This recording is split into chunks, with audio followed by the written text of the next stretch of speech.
کابینہ نے اجازت دے دی ہے، اس پر کمیٹی بنا دی ہے کہ آپ چینی ایکسپورٹ کر سکتے ہیں.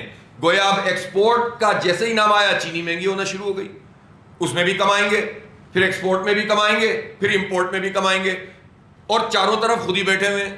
تو آٹے میں بھی مافیا بن جاؤ، چینی کا بھی مافیا بن جاؤ، پیٹرولیم پہ بھی بھتہ وصول کرو، گیس بھی آپ جو ہے مہنگی فراہم کرو. تعلیم آپ ہمارے بچوں کو دو نہیں. 11,000 اسکول آؤٹ سورس کر دیے پنجاب حکومت نے. کوئی پوچھنے والا ہے کہ یہ اسکول کیوں آؤٹ سورس کیے گئے؟ دھوکہ دیتے ہیں لوگوں کو کہ ہم نے اپ گریڈ کرنے کے لیے کیے ہیں. پہلے تو یہ بتاؤ کہ ان کو ڈی گریڈ کیا کس نے؟ ان کو تباہ کیا کس نے؟ یہ سرکار کے اسکولوں کے لیے، یہ جو ہمارا ٹیکس کے پیسوں سے تعلیم کا بجٹ بنتا ہے نا، تو اگر تعلیم کا بجٹ بنتا ہے اور سرکار کے اسکول سرکار نے تباہ کیے ہیں. 40 سال سے حکمران ہیں یہ لوگ، پیپلز پارٹی اور نون لیگ، اور ان لوگوں نے پڑھا لکھا پنجاب کا نعرہ لگایا، لیکن پنجاب میں 1 کروڑ سے زائد بچے اس وقت آؤٹ آف اسکول ہیں 5 سے 16 سال کے، جو آئین کی خلاف ورزی ہو رہی ہے. سری فری ایجوکیشن، کوالٹی ایجوکیشن، اور ہر ایک کو ایجوکیشن دینا یہ ریاست کی ذمہ داری ہے آئین کے مطابق.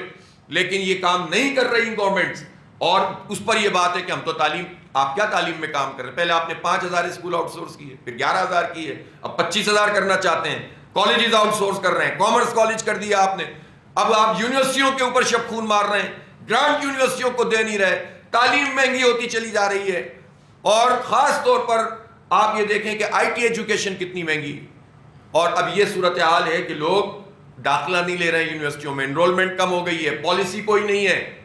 پھر پورا کا پورا تعلیمی نظام اس وقت ایسا ہے کہ جو دنیا میں حالات چل رہے ہیں اس سے کمپیٹ نہیں کرتا، کمپیٹیبل نہیں ہے. اور اس کے نتیجے میں کیا ہوتا ہے کہ ہم پیچھے کی طرف جاتے ہیں، پھر لوگ مایوس ہو کر باہر نکلنا چاہتے ہیں. تو بات یہ ہے کہ یہ گورنمنٹ کی کیا رسپانسبلٹی ہے؟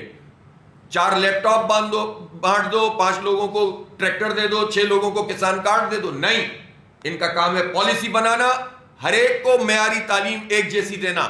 ان کا کام ہے صحت کی سہولتیں سب کو فراہم کرنا. ان کا کام اسکیمیں نکالنا نہیں ہے. تو یہ جو دھوکہ دیا جاتا ہے لوگوں کو، لوگوں میں بھی شعور پیدا ہونا چاہیے کہ دھوکے میں نہ آئیں اور دیکھیں کہ ان کا حق کیا ہے، انہیں خیرات کے طور پر کیا دیا جا رہا ہے. ایجوکیشن ہمارا حق ہے، ہمارے بچوں کا، چاہے غریب ہو، مڈل کلاس ہو یا امیر ہو، سب کا حق ہے کہ ایک جیسی تعلیم اسے ملنی چاہیے. کیوں نہیں ملتی پاکستان میں ایک جیسی تعلیم؟ تو تعلیم یہ نہ دیں، صحت کی سہولتیں یہ پراپر نہ دیں، آٹا یہ نہ دیں صحیح قیمت میں، گیس یہ نہ دیں، پیٹرول یہ نہ دیں، ٹھیک ہے. اور آپ 11 ارب روپے کا جہاز لے لیں اور اس پر اگر کوئی سوال کرے تو کہتے ہیں تو کیا ہوا؟ ہمارے جیبوں پہ ڈاکہ مار کے تم عیاشیاں کرو اور ہم سے سوال کرو تو کیا ہوا؟